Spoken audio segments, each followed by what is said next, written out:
안녕하십니까, 지초입니다. 1975년 2월 18일 오후 1시 30분 서울 종로구 관수동 21의 1번지에 있던 국일관 건물은 2층 카바레 주방에서 불이 나 일본식 목조 건물 2층을 삽시간에 잿더미로 만들어버리고 말았습니다. 최남이라는 사람이 1933년 명월관 식도원이라는 요정과 맞먹는 국일관 요정을 양재창이라는 사람과 함께 지었을 때는 건평만도 324평이었습니다. 지금에야 건평 몇만 평짜리 매머드 빌딩들이 많아 324평짜리 2층 목조 건물 같은 것쯤이야 이름만 화려하게 남았지 아무것도 아닐지는 몰라도 그 당시로서는 국일관은 굉장한 규모와 멋을 부린 새로운 장안 명물로 등장하여 소문이 났던 집이었습니다. 자유당 시절에 부통령, 국회의장을 지냈던 이기붕도 미국 유학을 하고 돌아와 이 요정에서 나비 넥타이를 메고 전무일을 보면서 불운했던 만국의 일제시대를 보내기도 했었으니까 당시 국일관의 존재는 짐작이 갈 일이 아닙니까? 꽃밭 국일관, 이름 있는 술, 이름을 날리던 기생들이 기라성처럼 반짝여 정담, 재담의 웃음소리가 무르익었던 고급 환랑가, 그보다 국일관은 해방 직후에 더 유명했습니다. 945년 해방이 되면서 명월관과 식도원이 문을 닫으면서 국일관은 명실공히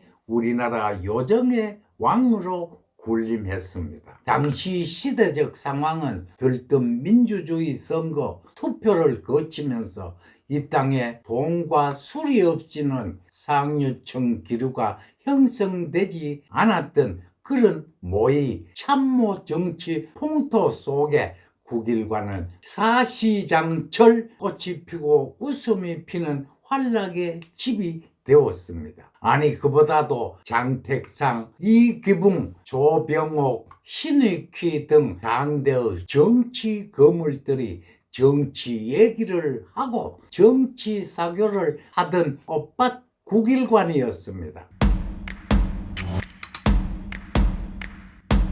그런데 국일관의 창업주요 서울의 청년거부 최남이라고 하면 보통 사람들은 최남이 누구냐고 하고 잘 모를 것입니다. 그러나 최남의 진짜 얼굴은 국일관이라는 요정의 창업주가 아니라 오히려 이 나라 최초 백화점을 창업했던 아이디어맨이라는데 더 진가가 있을 것입니다. 최남은 1931년 국일관을 짓기 2년 전에 우리나라 사람으로서는 맨 처음 종로에서 동화백화점을 창업한 사람이었습니다. 동화백화점, 덕원상회, 동화부인상회, 1930년대 우리나라의 중요 도시에 휩쓸고 지나갔던 동화부인상회라는 백화점 바람을 지금도 기억하고 있는 사람들은 누구나가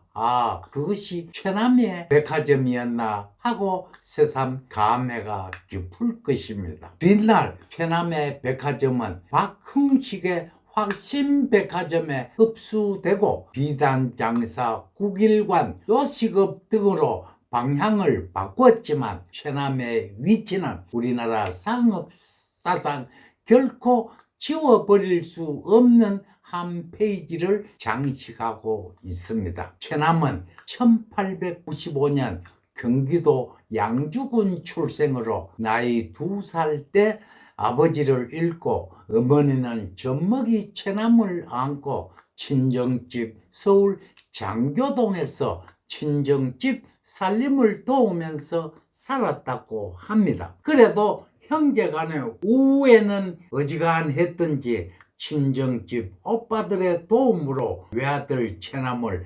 고성중학교까지 보냈다고 합니다. 늦게야 학교 들어가 공부를 하자니까 공부에만 전념할 수 없어 정든 학교를 중퇴하고 무작정 일본으로 건너갔다고 합니다. 그러나 최남은 그때까지만 해도 돈이나 벌어보겠다는 생각보다 어떻게 해서든지 공부를 더 해보겠다는 생각이었다고 합니다. 두부공장 배달원 노릇을 하면서 청운의 꿈을 살려 도쿄 정치학교에 입학했다고 합니다. 그러나 그것도 여의치 않았습니다. 10년이고 20년이고 끈질기게 생활 걱정을 하지 않고 공부에만 매짐해야 열매를 맺을 수 있는 학문의 길을 걸을 수 없는 형편이었기 때문이었습니다. 나이 20인데 무작정 외갓집 신세만 지는 것도 말이 아니었습니다. 최남은 정치학교를 1년 다니다가 이듬해 아키타 광산학교로 학적을 옮기며 광산을 배우고 싶었지만 그것도 뜻과 같지 않았습니다. 8개월 만에 귀국해 버리고 말았습니다. 감사합니다.